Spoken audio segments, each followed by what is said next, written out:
khusus di Aceh karena adanya surat dari penjabat yang lama Bapak Bustami mengundurkan diri.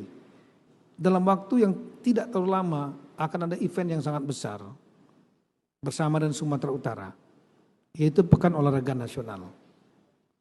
Ada venue-venue, sebagian cabang olahraga dipertandingkan di Aceh, sebagian lagi di Sumatera Utara. Dan kita sudah mengikuti perkembangan venue-venue yang saya terima kasih kepada Pak Bustami, ya, karena selama masa kepemimpinan Bapak di Aceh, semua venue-venue tersebut Bapak bisa kebut dengan cepat. Ya. Mari kita tepuk tangan buat beliau. Ya. Ini bukan tepuk tangan dukungan, tepuk tangan karena terima kasih venue-nya itu bisa berjalan karena sempat agak stagnan tadinya.